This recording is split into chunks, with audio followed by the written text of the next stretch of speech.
Okay. Welcome everybody to today's seminar. I think it's a great pleasure to welcome today Dinesh Manocha. He is the Paul Chrisman Uribe Chair in Computer Science and Electrical Engineering and a distinguished university professor at the University of Maryland at College Park. His research interests include virtual environments, physically based modeling, and robotics. He has been publishing quite extensively in those fields over his career, contributing more than 750 papers and software packages that have been licensed to more than 60 vendors. He is a fellow of the AAAI, the AAAS, ACM, the IEEE, the NAI, and member of the ACM SIGGRAPH and IEEE VR Academies, and has won the Bezier Award from Solid Modeling Association. I think this is just to show that the research that we will be hearing about is going to be fantastic, and I can't wait to learn more about robot navigation for complex indoor and outdoor environments. Thank you and good morning. Can you hear me at the back? Okay, great. And hopefully people on Zoom. Thank you for coming. It's early in the morning, so I appreciate people coming for the talk. It's always a pleasure to be at Hopkins. I've been here, I think my first visit to Hopkins was 1996. I'm pretty old.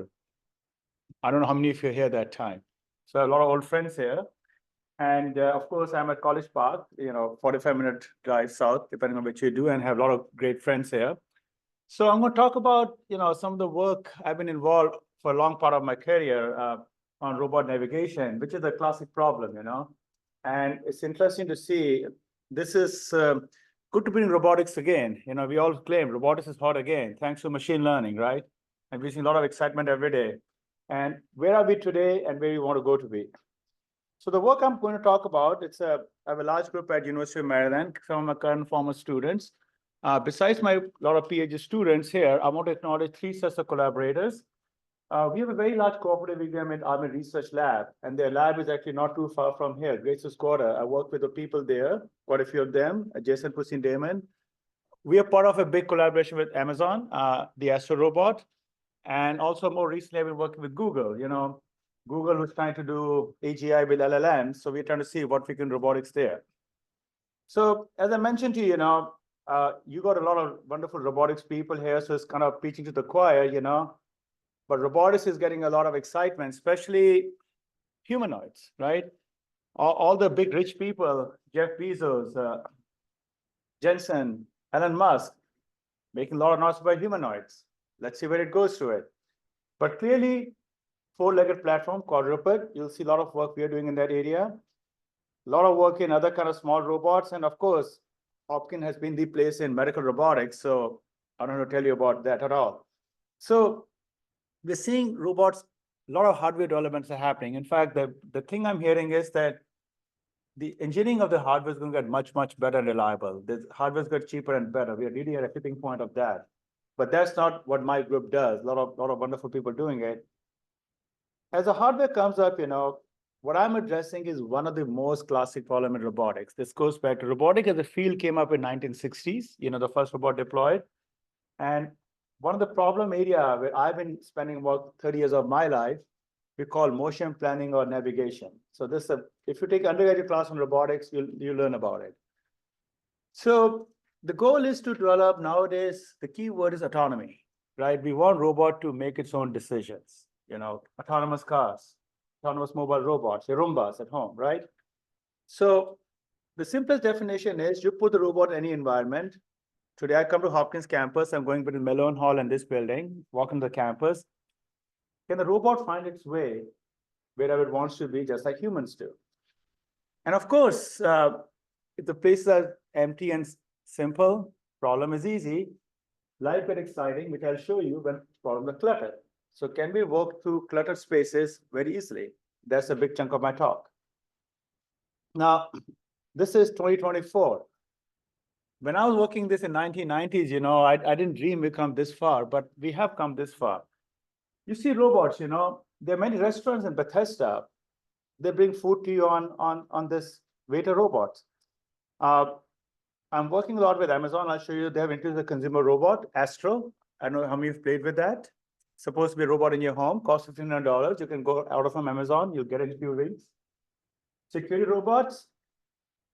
Robots have been deployed on campuses. George Mason has dealt with Starship, delivering food there. Of course, outside on Moon.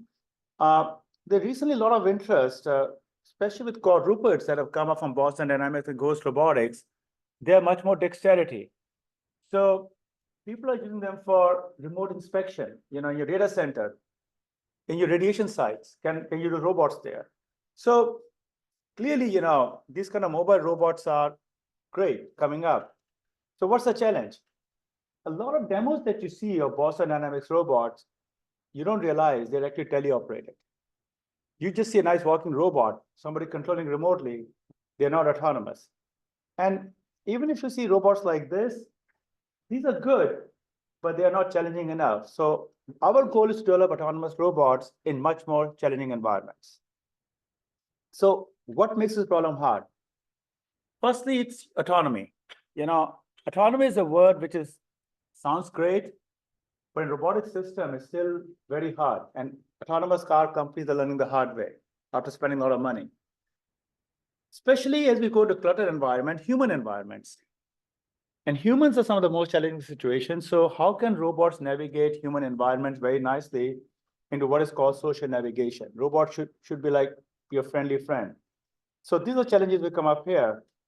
Now, where is robotics happening? One of the biggest success in robots in the last 20 years, first came Roombas, your vacuum cleaners at home. Many of you use it in some form, but they're limited, right? A lot of robots in industry, actually big success stories at warehouses. If you order a package from Amazon, last I heard, Amazon is deploying close to 600,000 or 700,000 robots in their warehouses. So if you're ordering a package from Amazon, perhaps by the time picking up the shelf and coming to your home, some robot may be involved. So you see a lot of videos on YouTube. Advantage. Since rolling out the Kiva robot across its fulfillment centers, by 2018 they had 100,000 of them. By now that figure has comfortably surpassed 200,000. Amazon Robotics has been refining the design still further. The new iteration of Kiva, known as Pegasus, is 10 centimeters shorter, meaning... So they bought this Kiva, they did it. One thing you don't realize, these warehouses are designed for storage and shipping objects. They're designed to be robot friendly. Like, number one, they got sensors, they got friendly lighting. And guess what?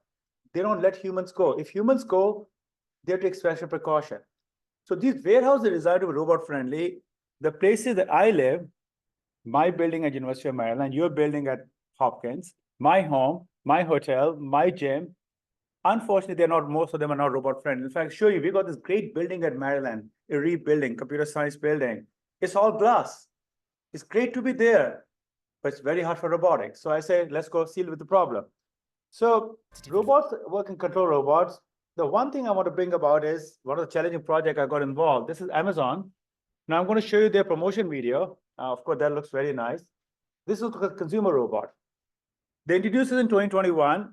And if you saw the media article, there are articles coming around that Apple is also working on a consumer robot. Honestly speaking, building a robot in your home is one of the most difficult problems. And I'll tell you why that is the case. So this is like short version Amazon robot. You may have seen on the YouTube somewhere. A robot. Yes. What are we going to do with a robot? Well, Astro, follow me.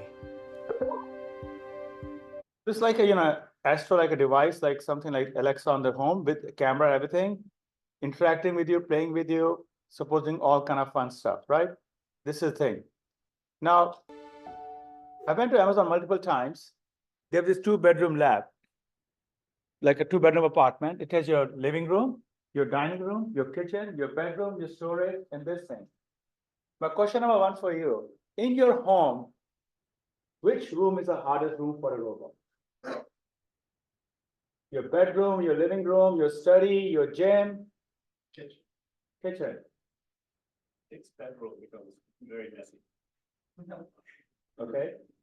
The unused room where my wife throws all her junk. Which laundry room? Okay. So of course you're looking at clutter, right? The clutter is your kitchen, your kids' room, or your laundry room. Okay, there's clutter. But in terms of design and just the structure, leave clutter aside.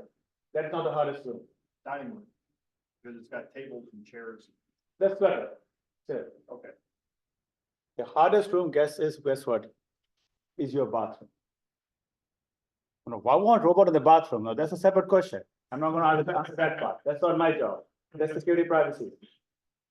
You got bright lights, you got mirror, you got shower door with glass, constrained space. So you see what, clutter aside, just into the structure. So building a robot and what Amazon is trying to do, it has been expensive because it's a consumer product, $1,500. And they want the sensors to last for 5 years because when you buy a device, your laptop or iPhone, it should be going off in 3 months. So this is becoming a very challenging problem. And one of the problems they have also is, this is in your home. You got very limited compute power. I do a lot of GPU machine learning. You don't have a powerful GPU on this one. And you can't use the cloud because if I'm taking you home and sending the video from your bathroom to my cloud, there's going to get all kind of issues, right? So this is a holy grail. They got 400 people burning $500 million a year, and I salute them. It's a very hard problem because we're trying to do navigation with them. So this is it. Now, Amazon also had a project. This was Jeff Bezos' personal project, but Amazon was spending before COVID $28 billion in delivery. You know, all the deliveries you get from Amazon. And Jeff Bezos told them about 6-7 years ago, can you do 5% deliveries by robot? 5% of $28 billion, a lot of money for people like us, $1.4 billion. So they tried this project, and this was the prototype they had. Like, you know, you go your home, even on your campus, robot bring this package to you, and it comes, you know, you go open your code, and you see this package comes, or your food comes to you. That's the part of this project. Now, one challenge was, they were testing in nice streets outside Seattle. Very few streets are this nice and clean. This is some of the work we have been doing, crowded scenes, and I have a former student who actually is in Hong Kong. This is the environment where we are testing our robot. Your offices, right? I'm originally from India, and look at the Indian places. You get all kinds of crowds. So look at the street on the left, on the right. So left, you can do well. Right, we're still challenging. So this is what I call unstructured environment.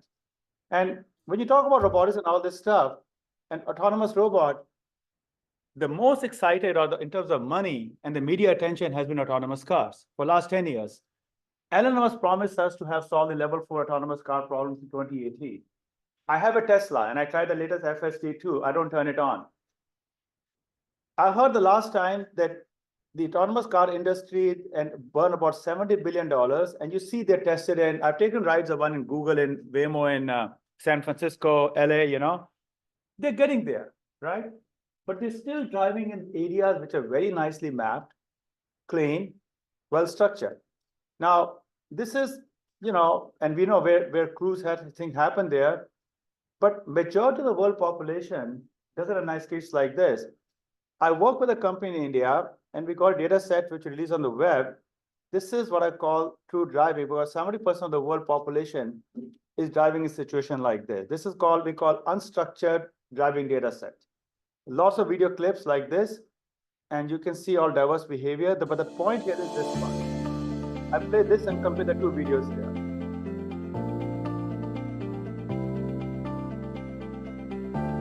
People don't follow rules. Lanes are not well laid. And everything happens in traffic there. You see something like this. So, the point here is to make sure that this is reasonably structured. That is unstructured.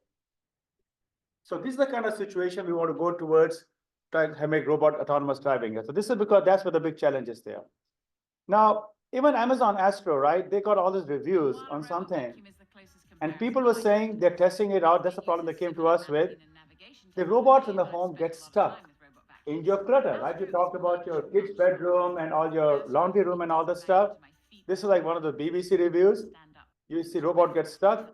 And also you don't realize people have all these nice lights, sunlight coming up, and robot will just get stuck, right? So this is where when you have shiny lights thing in your home, robots don't work well. And same thing again, for driving, right? This is a challenging situation we're doing. So that really brings to the problem we're trying to address. How can we make robot autonomy work in unstructured environments? And the basic thing we do is, it's a basic loop. You got perception, which is getting much better computer vision. You got planning, and you got control. So any autonomous systems has three parts working together. What people don't realize, traditionally, there's a lot of work in perception, computer vision, a lot of work in planning and robotic, control community. Now we bring it together. When you bring it together, the compounding effects happen. The 2% case of perception fails get worse with planning and control. So this becomes like a pipeline with Amdahl law and how things go there. So we'll talk about it. So in our work, we're doing a lot of work with me and my student and my collaborators on indoor and outdoor scenes. What are the challenges come up? So, for example, one problem in indoor scene is, this is now a lobby or building.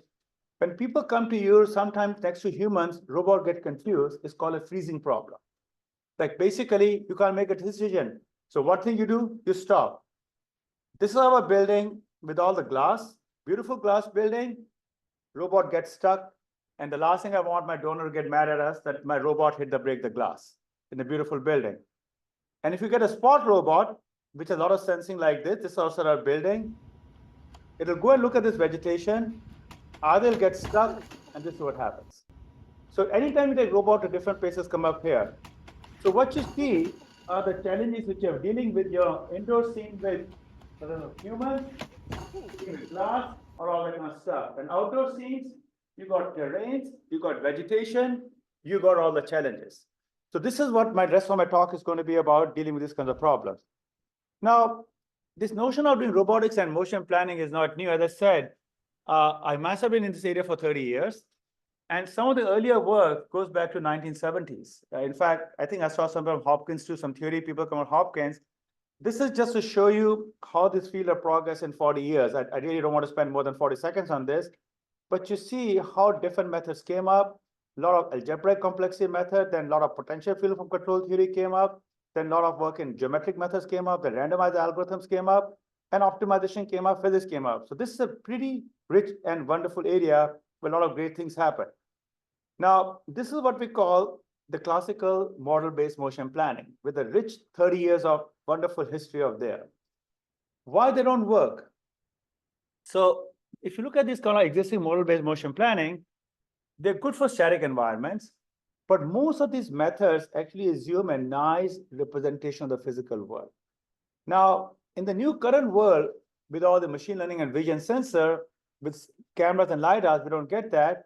So they work well in static environment, nice environment, but when the world is not perfect, all the problems come up.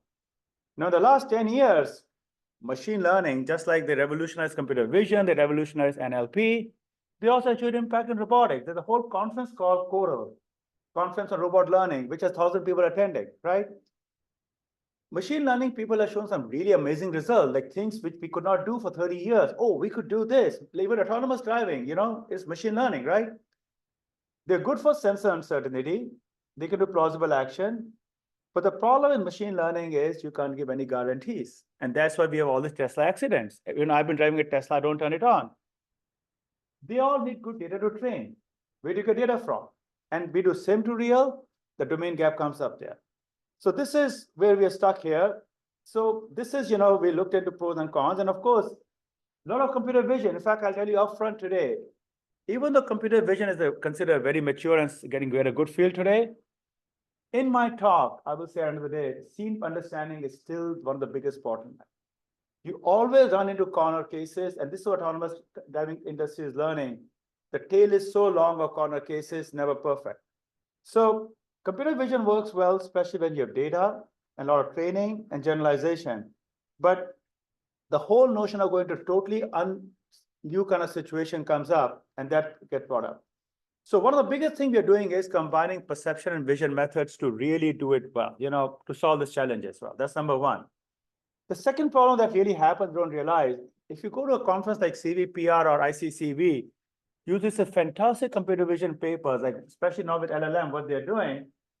Most of these methods are run on a cloud. I'm sure everybody needs infinite number of GPUs today, which is great. Except the robot I'm using, like I showed the Astro robot. I work with Army. I don't have access to a cloud. It has to run on the edge. Yes, Jason. What robots have GPUs now? So the new one, even the latest Spot, the Lego robot, they're adding GPUs. The mobile GPUs, it's just a new trend. They're putting sensors and GPUs coming, but it will not be H100. You know, I'll tell you one of the recent projects we did, I talk about it, we started in VLMs. I cannot run my, Chat GPT-4. I just send to the server, and there is a 4-second latency. But when I work with, like Amazon has only 3 processors, like 3 ASIC processors. That's the vision for that distinct thing. Army, you'll be working in a place, there's no 5G, 6G, Wi-Fi. So one challenge that also comes up with edge computing and limited sensing. So computer vision on the edge, that makes it much, much harder. So I'll talk about 3 kinds of work. I'll show about indoor scenes, outdoor scene. If I have time remaining, I'll show some excavator. This is a big project I work with industry partners to show how we can build autonomous system. So one of the challenges I told you was, if I'm given a pretty empty street or empty indoor building, like Roomba or something, navigation is not a difficult problem. If you're given empty space without clutter, we can do it. That's not fun anymore. It's for academics.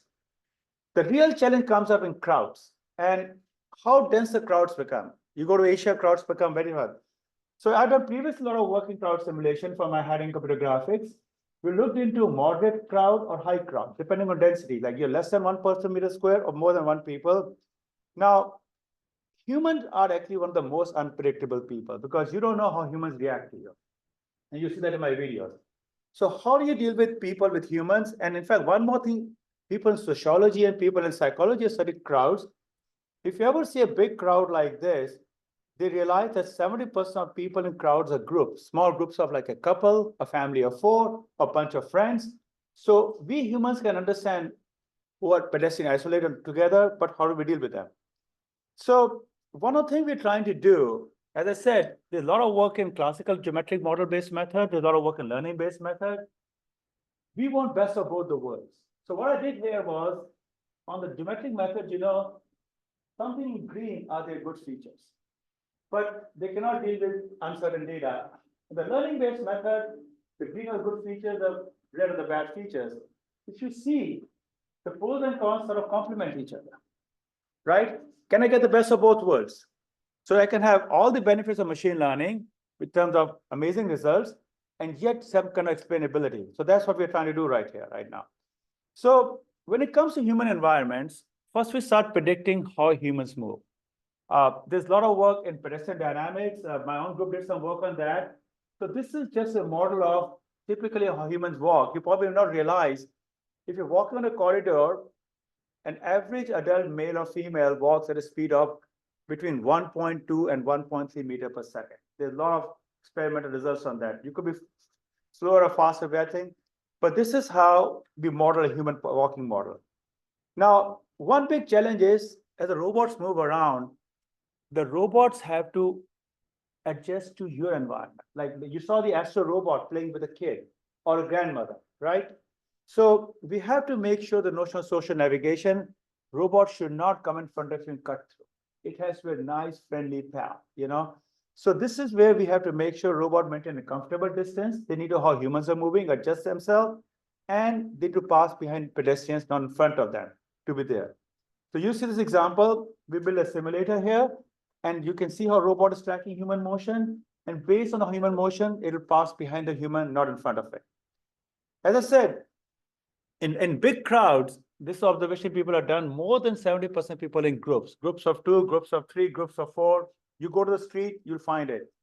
So one thing we want to detect groups and take the group dynamics into account and doing similar behavior. So what we have done, it's done the both the way. I done earlier work on something called velocity obstacle, geometric optimization, which get the collision avoidance. We call it model-based. We also work on DRL, which is deep reinforcement learning. We try to combine both of them and see what we can do with it. So what we do is, this is our DRL architecture. There have been lots of other papers on DRL in the last 7-8 years. We look into depth images like RGBD cameras. These are network architecture.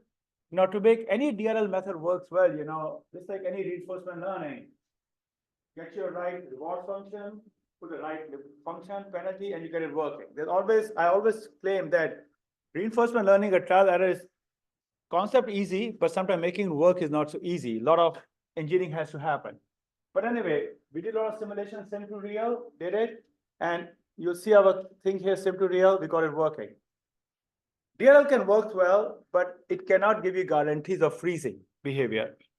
So what we try to do, bring the tools from geometric optimization with pedestrian model to see how we're going to predict freezing. So this is just an illustration of this.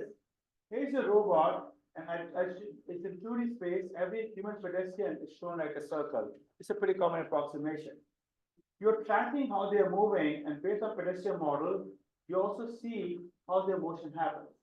So basically, for freezing constraint is for every pedestrian that you see, you keep this distance constraints. Like that's where you avoid freezing. So you pose this as a geometric optimization problem to maintain some distance. You see on the right here.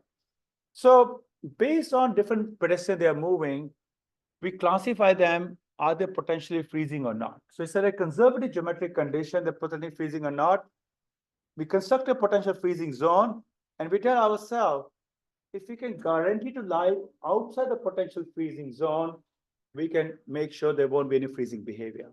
Yes? And so freezing you is a be at imagine if I learn about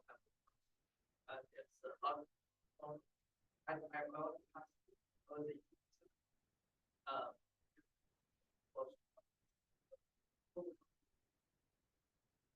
So, I get the question right. You got a robot with a large group, right? So clearly I want to see how they're moving. The last thing I want to do is go in front of the group and freeze. I don't want that to do. Yeah. So either I will adjust my trajectory. Like if you say large group of people, you either walk around them or you change it together. So that's what I'm trying to do. I want to change my trajectory just like human beings. But there's no communication. So basically, you look at people moving, you adjust your trajectory to their movement. Very similar to how humans do. it just means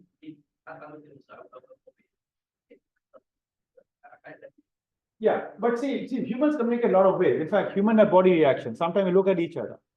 So humans have a lot of communication of body language. Unfortunately, my robot vision is not as good as human vision. So, and also, how does human communicate robots? Robot communicate humans. So, what your point is a great point, but right now we're not doing communication because that part is not very good enough right now. So I just want to adjust my trajectory as much as I want. So the goal is to what I call, I say I compute a potential freezing zone, and if I guarantee not to be in zone, then I can avoid freezing behavior. The challenge is to compute this zone real time, depending on how humans are moving, based on sensor data. That's what we're trying to do here. So we look into this thing. I won't go details of that. There's a whole bunch of papers on that. You look into potentially freezing and non-freezing behavior, and you classify the pedestrian. So this is how the classification works. There's a lot of geometric optimization math. And this is the model I showed you earlier about how human pedestrian motion works. You look at sensor data and pedestrian model, and based on that, you get the classification of how humans are moving, and then you adjust this thing here. So eventually, the freezing PFZ, the potential freezing zone, is like a convex hull of the predicted position of this human. And we're saying this PFZ is like your danger area. If you stay out of it, then you will not have freezing behavior. That's a benefit we get here. So this is how this works. And again, based on that, we come up with a solution which is guarantees you no freezing behavior. Now, yeah. what makes it so? So it's what I call potentially freezing. Potentially freezing means it's a conservative approximation. So because of the way humans are moving, prediction, and remember my model is a conservative model, I'm saying if I come in this area, I might freeze. It's conservative. So the contrapositive of this is if I stay outside this area, then I definitely will not freeze. So it's a conservative condition. That's called potentially freezing zone. And that's what takes out there. So, and then we ultimately, the idea is, remember, DRL is great. Machine learning methods can produce very good solution many times, but give guarantees. So what we do, this is where we combine the freezing idea based on geometric optimization along with DRL, and we get results like this.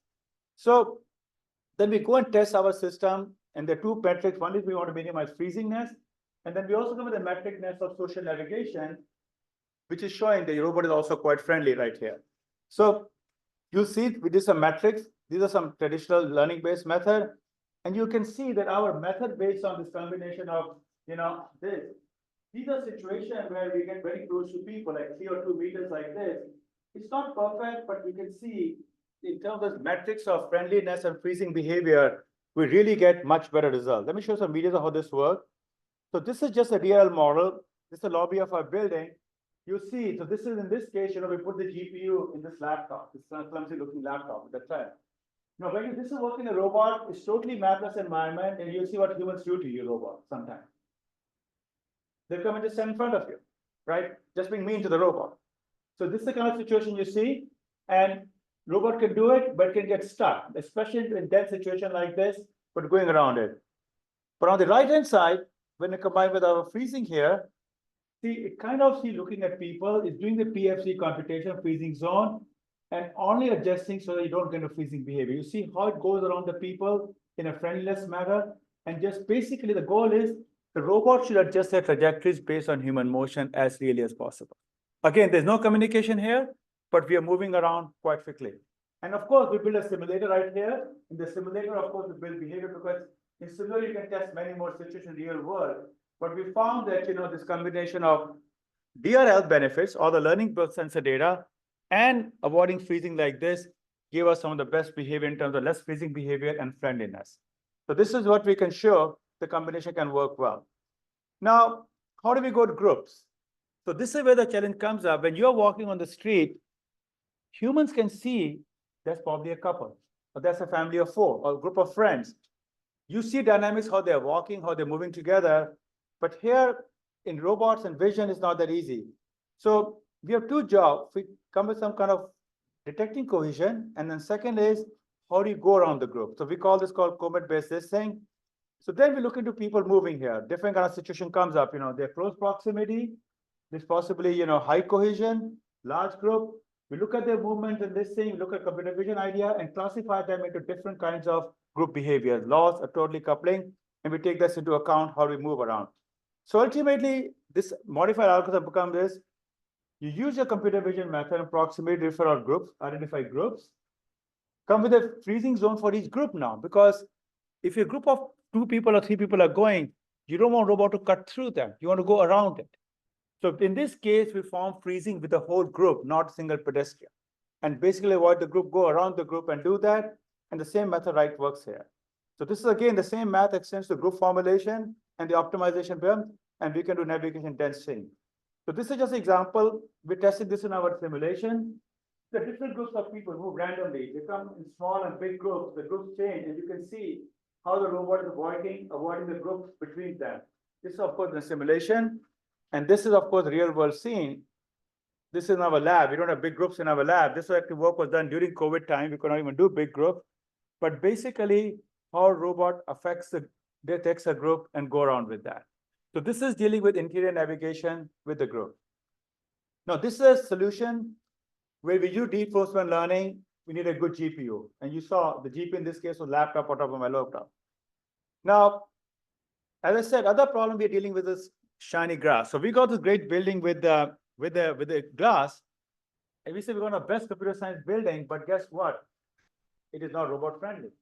It's glass all over the place. I don't know how many of you to the CS building at UMD is glass inside out to out.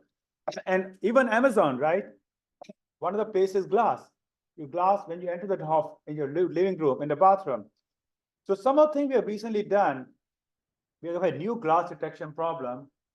But in this case, Amazon, other people came to me, you cannot afford a GPU. Because having a GPU comes with all the problems. To support GPU, you need power supply. And I'll show you my spot robot how to deal with power supply problem. Amazon say, no, we have the small, low cost, low form factor robot, we can't do it. So we came with a new solution, which actually just a recent work under submission right now. We look into multi-intensity maps, and I joke, we're doing a job of glass detection with no machine learning. It's hard to nowadays publish a paper without machine learning, but we got a good solution. So this is some work done in SLAM domain, and this thing, our solution called TopGN, And we've tested in all kind of glass environments in our campus. We've gone to every glass building. You've got curved glass. This is our building with shiny surfaces. We're using a LiDAR here. Because LiDAR is 360 degrees, not a glass. So we find even we test at nighttime. You can see in the right time with the glass with different lighting conditions. We're seeing a very robust behavior. So this is the goal here is you take LiDAR thing, compute multi-intensity math, and you do some relative intensity analysis to figure out this glass detection. It's all happening real time on a small thing. So this is just to show, yes, now we even can deal with shiny and glossy objects. I'll just go through this very quickly. You'll see more examples like this towards the end. So these are, inputs and previous method would fail, but, we're able to do them quite well. So this become very important because of our work with Astro. So Amazon has this, challenge that, so Astro came to us, Amazon problem in homes because of furniture you talked about, like you talked about, dining table and sets. The furniture, as you move around, creates some very deadlock situation, like difficult situation, number one. And secondly, they only use 3 ASICs. They say, sorry, no GPUs allowed. It has to be on the edge consumer robot, right? So what they use, some of you work in control theory, there's something called motor predictive MPC, motor predictive control. It's a very classic class of methods. They were doing that with that, but it'll get stuck. So this was something like situation. So this is the work we have done with Amazon, and it was published in ICRA and IROS last year, and ICRA this year. We've come with a new extension called, MPPC Planner. We extended further by doing some kind of control and probability analysis. So this is no machine learning here again, because no lack of inference GPUs comes up, and how we deal with different situations. So this actually been deployed. Let me show you a video, which hopefully can tell you how this works. So this is called unconstrained motor predictive control, dealing with uncertainty. And this is all running on their hardware. You can, it's a pretty long, I will skip your tutorial because how we did the probability cost, the control theory method to work well with form factors. So I'll just go around this quickly to see how the collision cost term probabilities, active collision cost comes in, but I'll show the result. So these are some difficult situations with the previous MPC-based method used to get stuck, but dealing with narrow passages, and narrow passages occur with your furniture at home or in your bedroom or small rooms quite frequently there. So this is the situation comes here, and I'll show you example. So you'll see behind the furniture, the robot was getting stuck, and hopefully our approach can help deal with the solution, right? This is a baseline they had based on MPPC.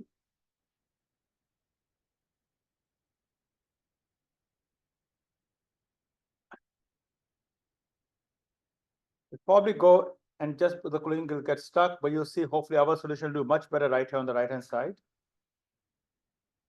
Because we're using better what we call general collision probability. Estimating it's a better probabilistic method, which can do, you can see much better here. And one more situation I'll show you like this, unfreezing behavior, which comes up here, and you can deal with different situations. So these are called, unfreezing problem again, and they don't want home robot to get stuck there. So this is a kind of indoor scene. Let me move on to outdoor scenes. Indoor scene has problems like dealing with crowds and freezing behavior. You got a question? Go ahead. So what does the NPC get stop? Like, so because, in MPC, it's actually the extension MPC called the Jones Park MPEPC. What happened is when you have some deadlock situation and narrow passages, that's where it gets stuck with how you estimate collision probability. the optimization becoming feasible. Yeah. It's kind of freezing. Why do freezing occur, right? You can't, you come in a situation like this and you somehow don't know what to do. It's kind of a deadlock situation. Exactly what you said.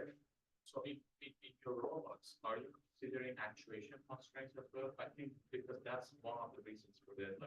But in this case, it was more because we do constrain by the situation I showed you, it was the obstacles, position of the obstacles, like the furniture right there. Yeah.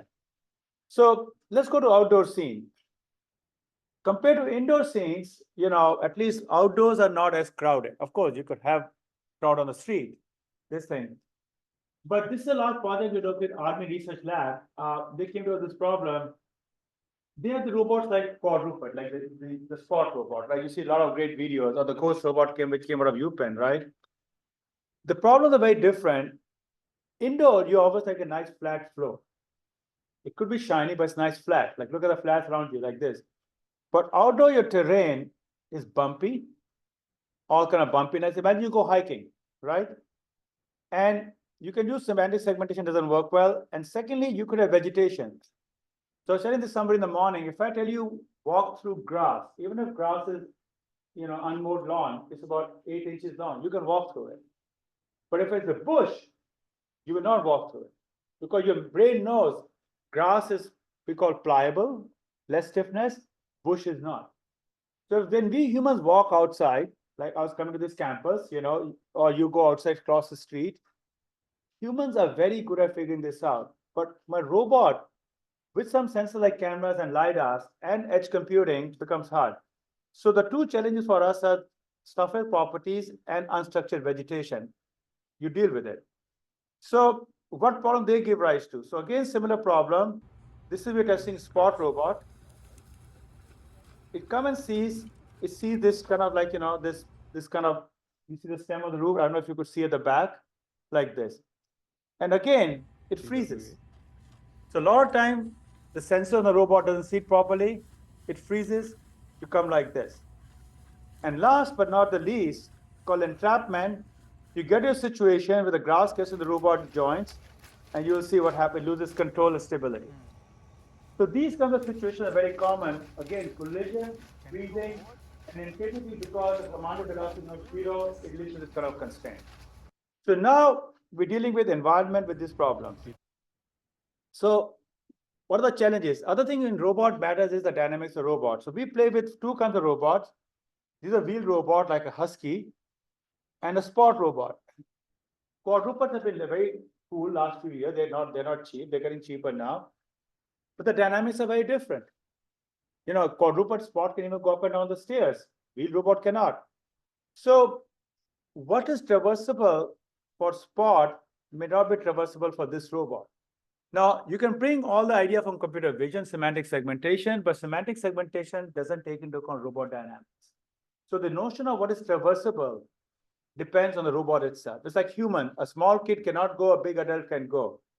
So instead of just designing semantic segmentation, we start looking into correlating robotic observation with surface interaction. So we look at the observation of sensor and surface interaction, and based on that, traversable comes up there. And secondly, if you look at the vegetation, now people have big data sets in computer vision, ImageNet, scene data set, but nobody's collecting data set of outdoor terrains. I don't know how many of you go hiking, right? Think of a jungle. All kind of, what is hiking? You can figure out what is hikeable, what you can go or cannot go through, but robot doesn't. You're right. So in this case, we start developing what is called more like a zero-shot learning method where we can't train. And we change our problem, we say, okay, we can't do the absolute zero-shot navigation. That is still non-trivial, but we compare vegetation with some references. And based on that, we figure out pliability. That's kind of like a go around it. So this is our new pipeline. It's a learning-based method. We look at robot velocities, we look at segmentation, but we use a self-supervised learning method because we don't have a lot of labeled data. And we do what is called surface cost prediction, surface cost. And based on surface cost, we figure out navigatability. The key here is that you're given a high dimensional interaction, the robot and dynamics, you have sensors like IMUs, like on units. And you basically, the high dimensional data, apply your standard technique like PCA and reduce it to lower dimension. And we found that even this reduction gave us pretty good interaction about the traversability of the terrain based on the interaction we're having along with observation. So based on this, we come with a surface cost map, and it shows very well. So you see right here, this is semantic segmentation, which cannot do classification, is it traversable or not. But our interaction-based stuff does a much better job of something like this. What is traversable, what is not traversable for a given robot? So we get a much better gen like here. And you can see this example here. So you see this terrain. There's the concrete on the left, grass on the right, and we're getting good classification based on our interaction with this thing. It's all real time without much labeling data, because that was a very cool thing. We cannot rely on a lot of label data here, and this works well. So this come together, and we tested our robot. This was a wheel robot in different situations. Now, you see some previous method, DWA and PSV based. This is like a lot of the leaves, and the robot wheels slip in this kind of situation. If you like, even take a lawnmower, right? It'll slip. The robot had to immediately automatically figure out what is it and slow down the velocity. So on the right-hand side, our rest navigation system, TerraPin, automatically adjusts its motion and velocity to get this right. That's what it does it here. And this is the vegetation part, as I said, you got sparse grass, dense grass, bush, and you can have a whole family of bushes, you can have a whole family of trees. So the idea is, this is traversable, these are not. We call the term pliable actually, stiffness. And we're dealing with these kind of situations here. I'll scale the details to you, but this is like our simple, I would say earlier version of the zero sorting method. We look at vegetation classifier, we compare with them, and we have to make our decision ourselves, what vegetation you can go through, what you cannot. This is actually still a pretty difficult unsolved problem. And in this case, what we do is we build a CMS network architecture and do some comparison with that. And based on that, with a small data set, we can figure out what's traversable or not. If you're more interested, I can give you more details of that. But of course, we do this, compare this combination of zero sort navigation and other traversal works quite well. Now let me show results to you. If you look at Spot Robot, it does come with some inbuilt GPUs getting better in camera. I put this on my campus. I put the Spot Robot, it'll go there, you'll see, but it cannot do a very good job of traversability at this thing. So it'll make a decision. You'll see on the left what happened here. On the right is our system called Vern, running with right traversability vegetation. So we are able to deal with some very challenging situation with the right vegetation quite well. So, should I cancel it? Okay. So you can see this is now, in this case, we have a LiDAR camera, we have a GPU, and the big thing that you see is our power supply to internal. So we did a more powerful GPU in this case to do this kind of CMS network and traversability. So that we have to put like this. But again, this can work well.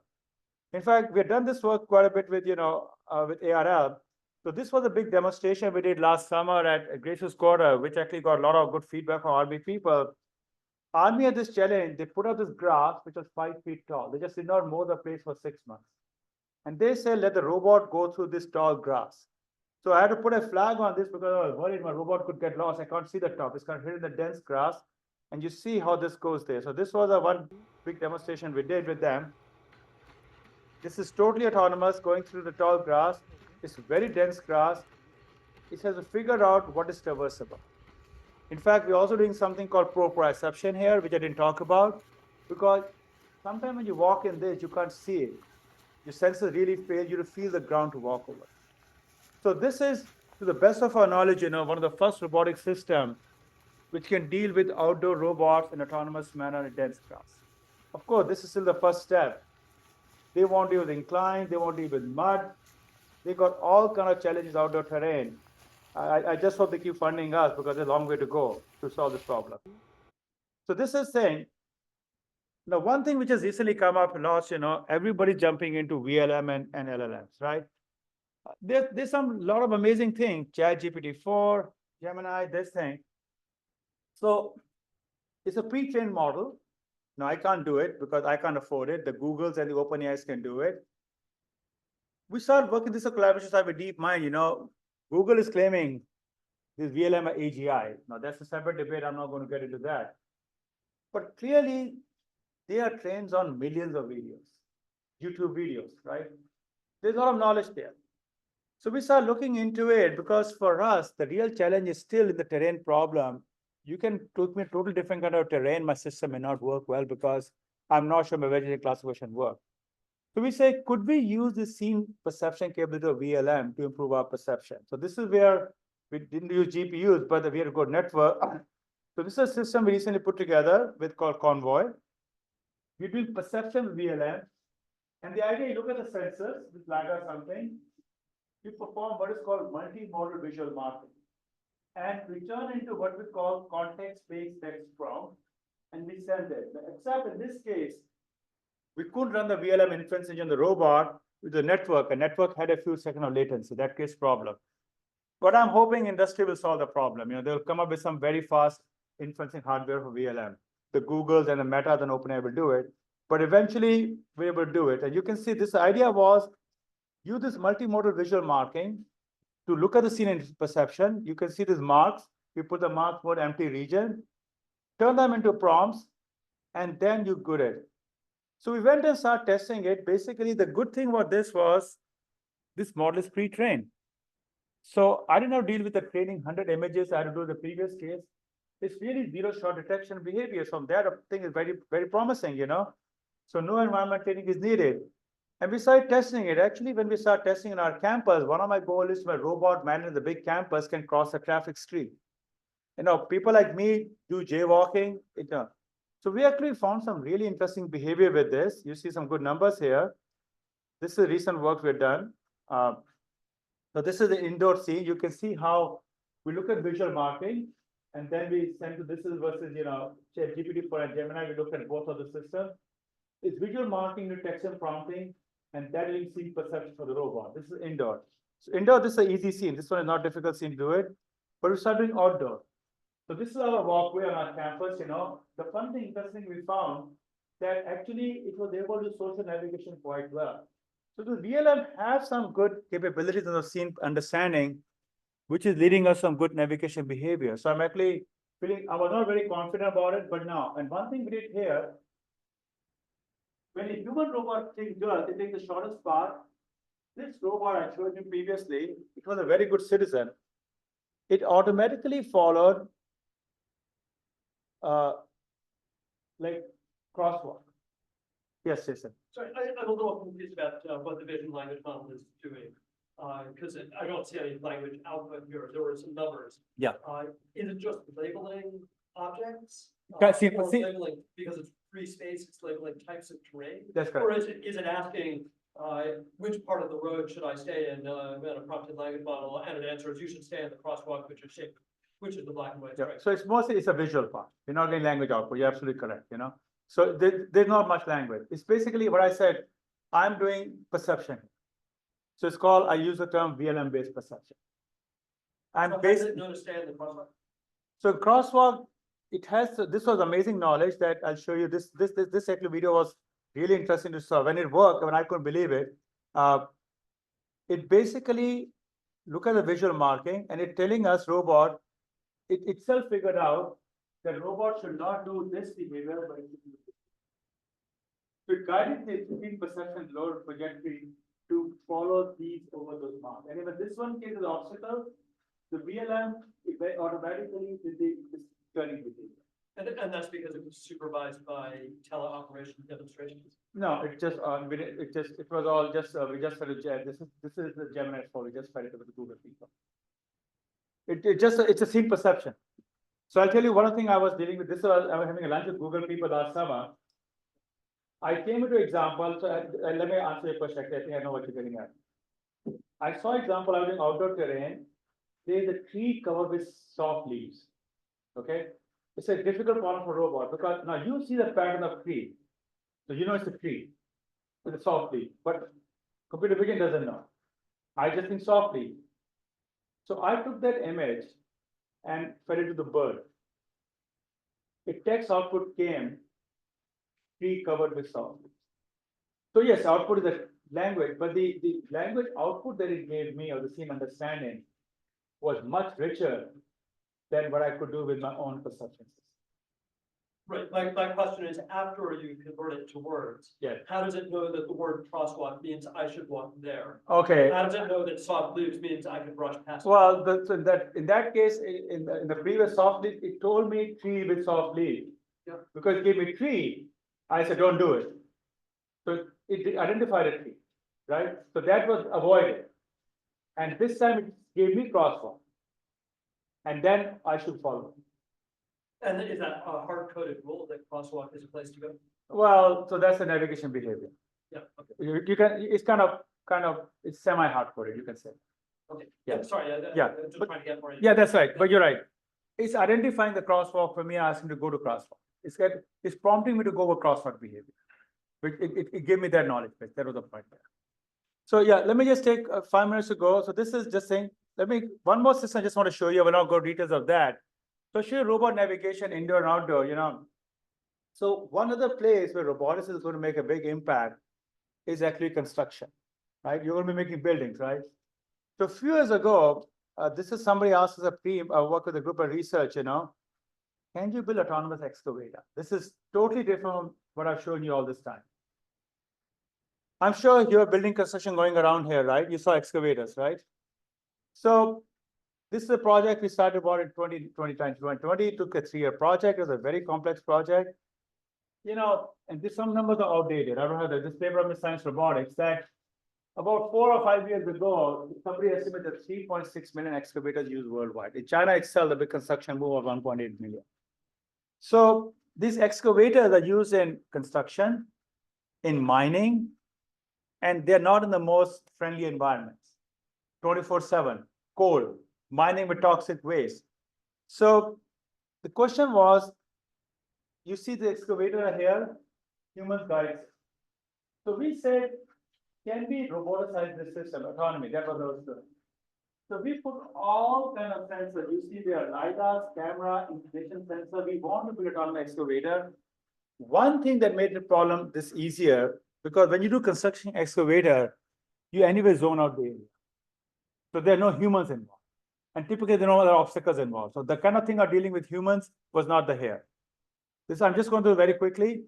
So the goal was to deploy, and it's actually being deployed, the system, and it got published in a Science Robotics a couple of years ago, a lot of media attention too, that ultimately this is the challenge of, we have a team of about 14 people, most in industry, working for 3 years. It took us 3 years to build it. These projects are not simpler. You see the kind of sensors we have: LiDAR, camera, artificial intelligence, and pressure sensors. Perception. I'm sure all your computer vision experts. LiDAR data, 3D parsing, 2D parsing, terrain analysis there. My board was planning, and you can see how we do high-level job and low-level job and control. So this was a very non-trivial integration of bringing all the knowledge together. The challenge was, can we bring perception, planning, and control together to build something of this magnitude? That was the goal there. So you see, this is a Caterpillar.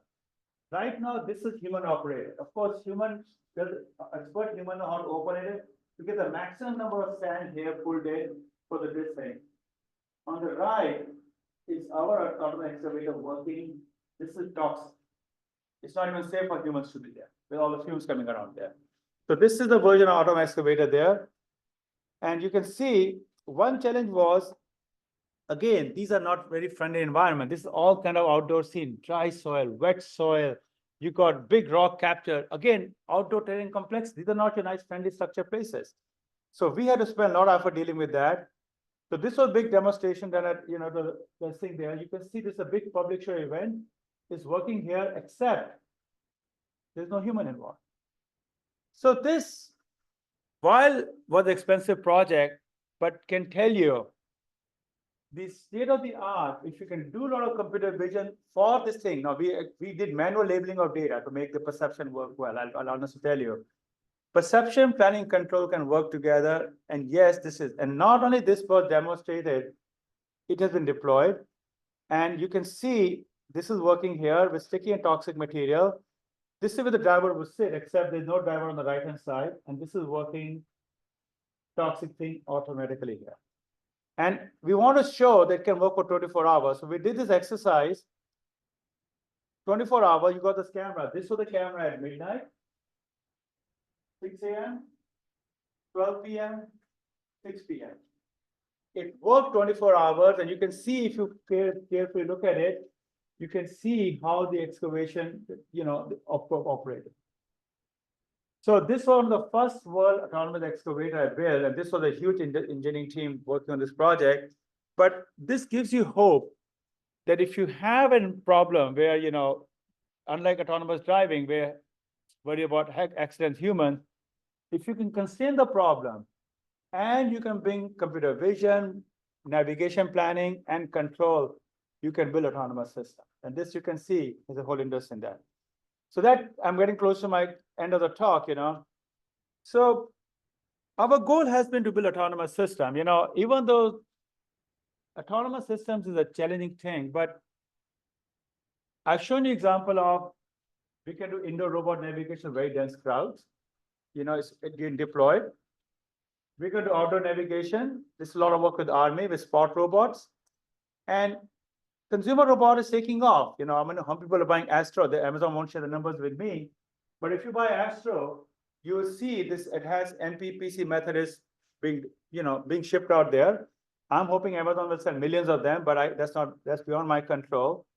And of course, I also showed you just a video, a couple of minutes of autonomous excavator. So these are showing you 4 different kinds of system. I did not give details of these 2. I just showed the videos of this.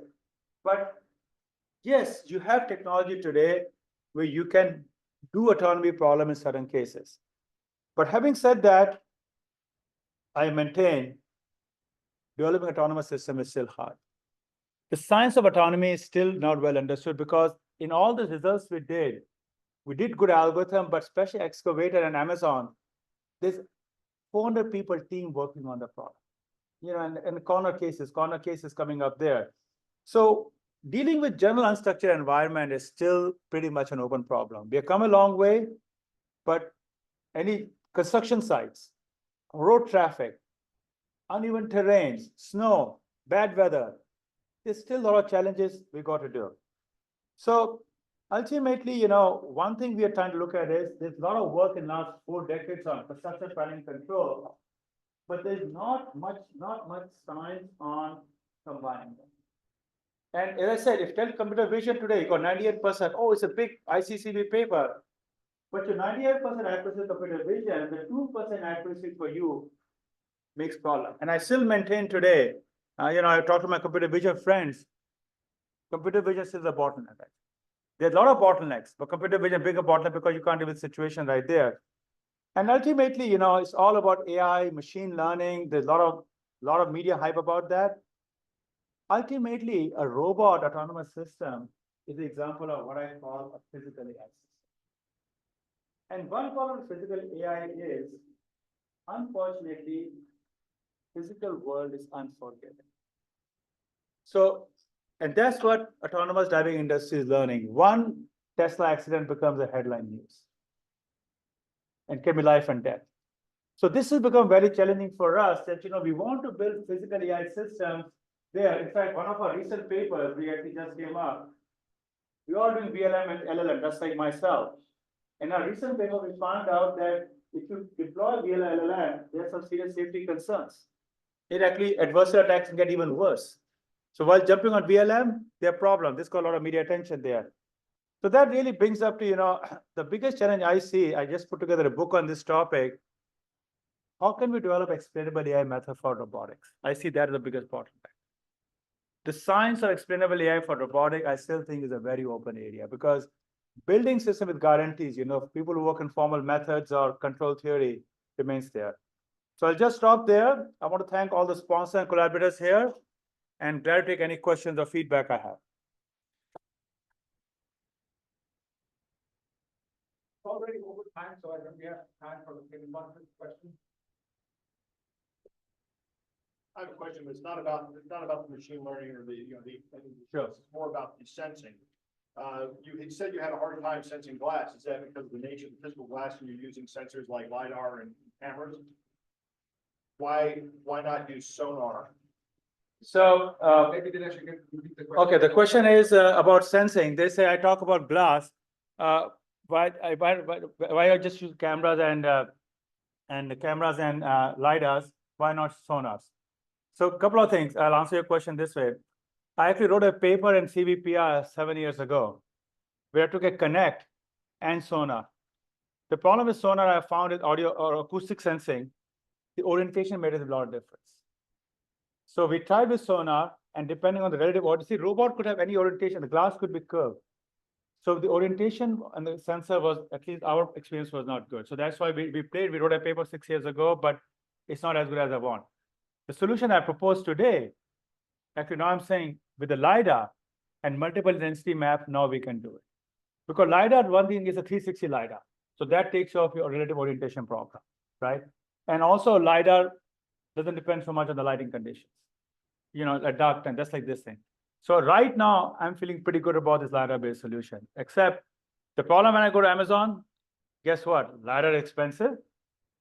And guess what they complain about? LiDAR is basically very focal, right? Rotating. They say, will your LiDAR last for 5 years? So now they want a cheap, reliable LiDAR for 5 years. But that's their problem. But we played with sonar. But I'm sure there are other ways to do it. We can figure it out. Let's thank our speaker again. All right. Thank you again for your time.